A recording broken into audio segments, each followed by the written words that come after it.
کل میں نے ہمارے ایک مخلص ہیں، وہ اپنا نیا مکان بنا رہے ہیں، 3 مکان بنا رہے ہیں ان کی فیملی. میں نے انہیں ایک عمل بتایا، آج آپ کو ہی بتاتا ہوں، طرفت عین پہ یاد آئی بات. ذرا یہ عمل غور سے سنیے گا، ہر اس شخص کے لیے جو نیا مکان چاہتا ہے، نیا مکان بنا چکا ہے، نئے مکان میں رہ رہا ہے یا نیا مکان بنائے گا. میں نے کہا آپ نے نیا مکان بنایا ہے، ان قریب شفٹ ہونے والے ہیں، منتقل ہونے والے ہیں، اس کا کوئی حل بھی کیا؟ سب سے پہلے اس نئے مکان میں 3 نقصانات ہیں، اور آپ نے ایک بات اکثر سنی ہوگی، ہمیں گھر راس نہیں آیا، مکان شفٹ کیا، یہ حادثہ، یہ واقعات، جانی نقصان، مالی نقصان، پریشانیاں، مشکلات، مسائل، ہمیں نہ لوگوں کی نظر کھا گئی، یا یہ فلاں فلاں، آپ نے سنا ہوگا. آج میں اس کا راز بتاتا ہوں، یہ ہمیشہ راز یاد رکھیے گا، اور میری یہ بات ضرور پھیلائیے گا، بتائیے گا، لوگوں کا نفع ہو جائے گا، بھلا ہو جائے گا. نیا مکان جب بھی بنتا ہے، اور جتنا خوبصورت ہوگا، جنات کو بڑا پسند آ جاتا ہے.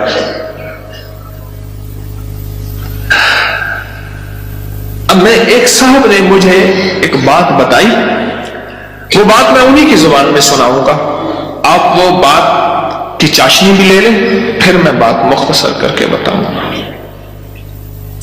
اماں بالا کو قرآن پڑھیں دیے، یہاں تک سمجھ آ گئی؟ بچوں کو قرآن پڑھاتی تھی اماں. تو ہم نے نیا مکان بنایا، اماں نے یہ ڈٹھا، اماں کہہ دیے بانج حافظ کوئی درخت دی ساوی لکڑ بھانا، چمک بھانا، شاخ توڑ کے لیا تازہ. اما تازہ چاک لو کے اوپر چڑھ گئی، نیت مار پوے، خدا خراب کر رہے، گلو سڑو، میرا گھر تک نظر یہاں، نکلو ہی تم، نکلو. ارے اما ایسی دیواروں کو مار رہی، ایسی. ہم نے کہا یہ پتا تھا اما کے پاس جنات بھی پڑھتے ہیں، آتے بھی ہیں، اما جنات کا دم بھی کرتی ہے، ہدیے کھانے وغیرہ بہت آتے تھے ان کے گھر. میں نے بھی اماں کو دیکھا ہوا تھا، وہ میری نانی اماں کی بہن بنی ہوئی تھی، ایک دوسرے کو ہدیے دینے لینے کرنے. نانی اماں کی طرف سے ہدیے تھوڑے جاتے تھے، ادھر سے زیادہ جاتے تھے کہ نانی اماں کی جیب سے جاتے تھے، ادھر سے ہدیے آتے تھے، تو اتنے ہوتے تھے کہ وہ تقسیم ہوتے تھے.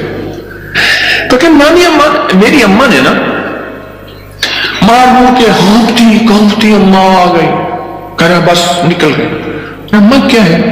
کہہ رہے نیا مکان بنایا، ان کو اچھا لگا، گزرے جا رہے تھے، اوپر جو سیڑھیوں کی بمٹی تھی وہاں جا کے انہوں نے اپنا ٹھکانہ لگا دیا، مٹی لینے پہ ہاں پڑی، اپنا سامان لگا رہے تھے تو مجھے نظر آ گئے، نکال کے آئی ہوں. اچھا یہ ایک نہیں کئی واقعات ہیں. آپ کے گھر میں بہترین گھر بنا، اور آپ کے گھر میں گندی کیچڑ کے 5-10 کتے، جو گرمیوں میں نا آپ نے دیکھا ہوگا نالیوں میں کتے بیٹھے ہوتے ہیں، بڑی ساری زبان نکال کے ہانپ رہے ہوتے ہیں، گندی نالی میں پانی گزر رہا ہوتا ہے تو ان کا جسم کچھ ٹھنڈا ہوتا ہے. وہ گندی نالی والا کتا جب اٹھ کے نا اپنے بدن کو چھاڑتا ہے تاکہ کیچڑ وغیرہ، آپ کے گھر میں کتوں کا ریوڑ گھس آئے گندے، تو گھر میں کیچڑ ہوگی یا عطر کی بارش ہوگی، بدبو، غلاظت، نجاست، خباثت، یہی کچھ ہوگا. کیا ہوگا؟ جس گھر میں شیاطین آ جائیں اور شیاطین کا پورا قافلہ آ جائے اور فیملی آ جائے، جو کہ ہر بیت الخلاء میں ہوتی ہے، خبث اور خبائث، مذکر اور مؤنث، مائی اور جوان، ہر بیت الخلاء میں ہوتے ہیں. جو جتنا بیت الخلاء کو ٹائلیں لگا دے، لگژری بنا دے، ہمیں دھوکہ ڈال دیا اس ٹائلوں نے اور شیشے نے اور کمکموں نے. میرے کملی والے نے فرمایا ہر بیت الخلاء میں فیملی رہتی ہے. بھائی میاں بیوی ہوگی تو بچے ہوں گے نا، تو میں فیملی ایسے تو نہیں کہہ رہا. خبث اور سب سے پہلے تو جنات، شیاطین. دوسرا جو ہوتا ہے، جو روگ لگتا ہے، دوسرا جو روگ لگتا ہے وہ خود مزدوروں اور لیبر کا روگ لگتا ہے. غور سے سنیے گا، کتابوں میں لکھا ہے اپنے دھوئیں سے اپنے پڑوسی کو تکلیف نہ دو. اگر تم نے کوئی مسالہ دار چیزیں، اسپائسی چیزیں، لذیذ چیزیں بنائی ہیں اور تمہارے پڑوسی کو یہ قدرت حاصل نہیں تو اس کو تکلیف نہ دو.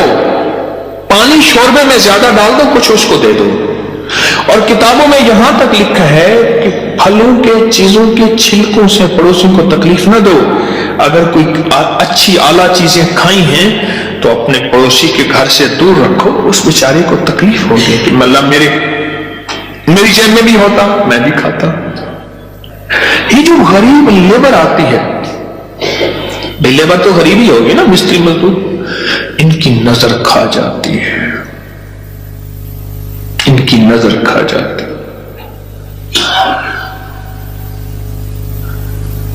میں نے بکریاں رکھی، 8 بکریاں تو ذبح ہو گئی اور لیبر کھا گئی، 9ویں جو ہے آخر حرام ہو گئی اور چھری کے نیچے بھی نہیں آئی. میں نے کہا نکالو یہاں سے بکریاں. 8 تو چھری کے نیچے آئی اور 9ویں جو ہے وہ خود حرام ہو گئی. اور تیسری اور آخری چیز، یہ میں آپ کو کہتا نا گھر راس نہیں آیا، یہ میرے پاس بہت واقعات آتے ہیں. اس کی نظر ہوتی ہے، لیبر کی ہوتی ہے. اور بعض بندے ایسے ہوتے ہیں، اب تو سائنس ایول آئی اور بیڈ آئی پہ جاؤ، میرا لفظ لکھو سوشل میڈیا پہ، نیٹ پہ، پتہ نہیں کہاں، فیس بک پہ، ایول آئی، بیڈ آئی. اب تو پوری دنیا کی سائنس نظر بد پہ پاگل ہو چکی ہے. پہلے کہتے تھے یہ ان کی قصے کہانیاں ہیں. ارے میرے کملی والے نے فرمایا اور سائنس اس کی ریسرچ کو کہے سچ نہیں ہے تو ہو کیسے سکتا ہے؟ ہو کیسے سکتا ہے؟ حضرت علی کرم اللہ وجہہ کے فرامین بہت زیادہ نظر بد پہ، حسنین کریمین کے فرمان بہت زیادہ، آل رسول اصحاب رسول کے فرمان بہت زیادہ، واقعات بہت زیادہ، تجربات بہت زیادہ. تیسری اور آخری چیز انہیں میں نے بتائی کہ بعض اوقات ہم اپنے رزق حلال سے کسی سے سامان لیتے ہیں اور اس کا رزق مشکوک ہوتا ہے، اس نے کاروبار مشکوک رزق سے کیا ہوا ہے، اس سے میٹیریل لے رہے. غور سے سمجھے گا، باریک نقطہ ہے.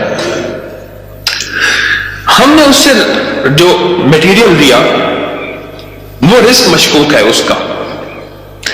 اس کی دلیل میں دیتا ہوں آپ کو. میں ایک بات کہا کرتا ہوں، آپ نے شاید سنی ہوگی کہ اگر ہم میں محسوس کرتا ہوں میرا رزق مشکوک ہے تو اس مشکوک رزق سے کبھی روزے نہ رکھنا. میں آپ کو اکثر عرض کرتا ہوں کسی ایسے بندے سے جس کا رزق طیب طاہر حلال ہے اس سے ادھار لے لے. ٹھیک ہے، اس سے ادھار لے کر جس کا رزق طیب طاہر حلال ہے اس سے روزے رکھ اور اپنے پیسوں میں سے وہ ادھار چکا دے. رزق کا اثر ہوتا ہے. ایک بزرگ کہتے ہیں میں نے دعوت کھائی 1 مہینے تک میرے جی میں آیا کہ میں کوئی گناہ بدکاری کروں، صرف ایک دعوت کھائی تھی. واقعات یہ 3 عوامل ہیں، 3 فیکٹرز ہیں بڑے جو گھر کے اندر کہتے ہیں کہ گھر راس نہیں آیا. اس کا حل کرنا ہے صدقات، خیرات، اعمال، تسبیحات اور ذکر کے ذریعے. اس کا حل کرنا ہے صدقات، خیرات، اعمال، ذکر اور تسبیحات. اس کا حل کرنا ہے. اب یہ سنتے جائیے، غور سے سنیے گا، توجہ سے. نئے گھر میں جب بھی داخل ہوں، سب سے پہلے تو یہ سوچیں کہ میں گھر کس رزق سے بنا رہا. یاد رکھیے گا، مشکوک رزق، یا آپ نے ایسا موضوع چھیڑ دیا کہ اس موضوع کو مجھے کچھ بتانا پڑے گا. سب سے پہلے تو یہ ذہن نشین رکھیے گا